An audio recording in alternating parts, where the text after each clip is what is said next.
आदरणीय विनोद तावड़े साहब, संजय मयूख जी, मंच पर मेरे साथ विराजे हुए अनिल जी, उपेंद्र जी और आप सभी पत्रकार साथियों को मेरा सादर नमस्कार और प्रणाम।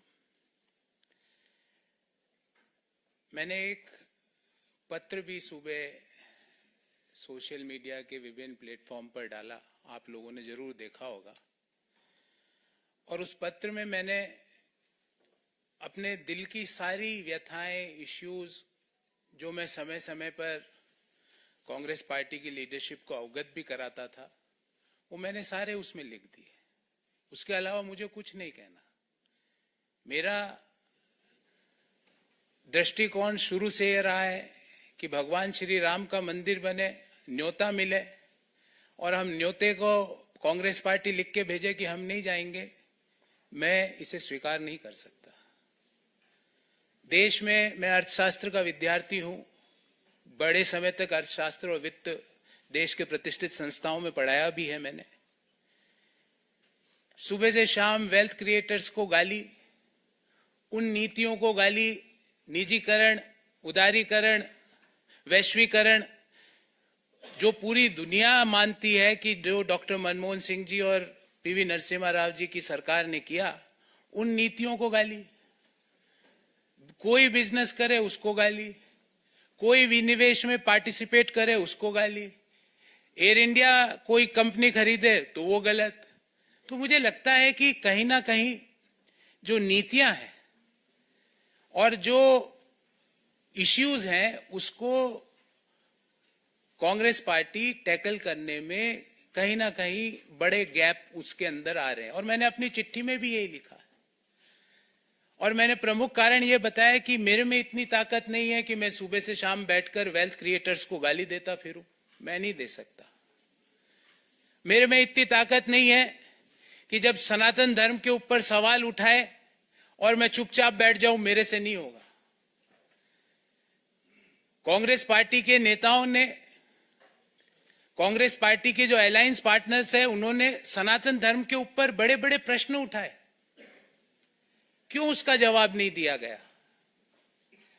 एक इश्यू तो आप छोड़ नहीं सकते ना, उस इश्यू को तो आपको जवाब तो देना पड़ेगा। मैंने सारे विस्तार से ये सारी बातें इस चिट्ठी में लिखी है। मैं आदरणीय संजय मयूख जी से आग्रह करूंगा कि मेरी इस चिट्ठी की एक प्रति आपको जरूर दें, ताकि आपको पता लगे कि मेरा इश्यू बेस्ड रिजर्वेशंस क्या थे। और मैं महाभारत के इस छंद से अपने आप को हमेशा रेगुलेट और डायरेक्ट करता हूं, जो मैंने इस चिट्ठी में भी लिखा है। धर्म एवं हतो हंति धर्मो रक्षति रक्षित, तस्य धर्मो न हंतव्यो मा नो धर्मो हतो वधित। अर्थात धर्म के मामले में आप चुप्पी साध लो, जो गालियां दे रहे हैं सनातन को आप चुप्पी साध लेते हो, वेल्थ क्रिएटर्स को जो गाली दे रहा है आप चुप्पी साध लेते हो और उल्टा गालियां दे रहे हो। देश में वेल्थ क्रिएशन जुर्म नहीं हो सकता। देश में जो नीतियां उदारीकरण की, निजीकरण की, वैश्वीकरण की नीतियां हैं, वो गलत नहीं हो सकती। आज आप इसलिए उन चीजों को गलत बोलते हो क्योंकि वो एक ऐसे व्यक्ति उन चीजों को आगे लेके जा रहा है जिनको आपको सुबह से शाम गाली देनी है।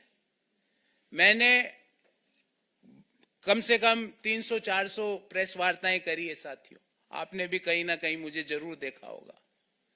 मैंने इश्यू बेस्ड रिजर्वेशंस पे बात करी है, व्यक्ति परक्ष आरोप आलोचनाएं नहीं करी है।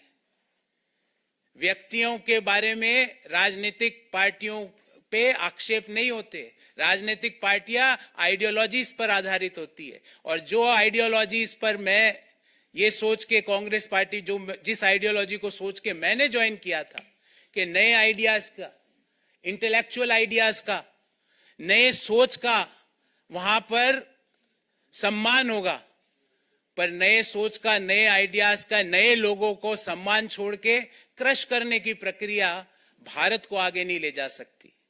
और अल्टीमेटली हमारी आइडियोलॉजीज, पार्टीज की, पॉलिटिकल राजनीतिक पार्टियों की आइडियोलॉजीज अलग अलग हो सकती है, पर एक आइडियोलॉजी जो हम सबको जोड़ती है वो भारत को आगे ले जाने की आइडियोलॉजी, और उसी आइडियोलॉजी को ध्यान में रखते हुए विकसित भारत की जो संकल्पना है उसको आगे ले जाने के लिए जो आइडियोलॉजी ने मुझे आकर्षित किया, और मैंने आज भारतीय जनता पार्टी ज्वाइन करी। मुझे उम्मीद है मैं अपनी योग्यता का, अपने ज्ञान का, अपनी समझ का प्रयोग भारत को आगे ले जाने में जरूर भारतीय जनता पार्टी के माध्यम से कर पाऊंगा, और मैं अति प्रसन्न हूं। मैंने मेरी दिल की बात सारी लिख दी है। इससे ज्यादा ना तो मुझे किसी के व्यक्ति के बारे में टीका टिप्पणी करनी है। जो इश्यूज, और ये इश्यूज मैंने ऐसा नहीं कि पहली बार उठाए, पार्टी के हर पटल पे इन इश्यूज को मैंने समय समय पर उठाया और बेरोक टोक उठाया। पर जब आप इनको नजरअंदाज कर रहे हो तो मुझे लगता है कि भारत को आगे ले जाने में आपका कंट्रीब्यूशन नहीं है, और जब मैं अपना कंट्रीब्यूशन भारत जैसे महान देश को आगे ले जाने में नहीं दे सकता तो मैं वहां रहकर कुछ नहीं कर सकता। इसलिए मैंने प्रधानमंत्री नरेंद्र मोदी जी के विकसित भारत की संकल्पना को आधार बनाकर देश को आगे ले जाने की, जो डेवलप्ड नेशन बनाने की जो मोदी जी का सपना है उसको साकार करने के लिए जो भी मेरे से योगदान होगा वो मैं पूर्ण रूप से दूंगा। इससे ज्यादा मैं आज आपसे कुछ नहीं कहना चाहता। बहुत बहुत धन्यवाद, बहुत बहुत धन्यवाद तावड़े साहब, संजय जी और आप सभी लोगों को जिन्होंने मुझे ये अवसर दिया।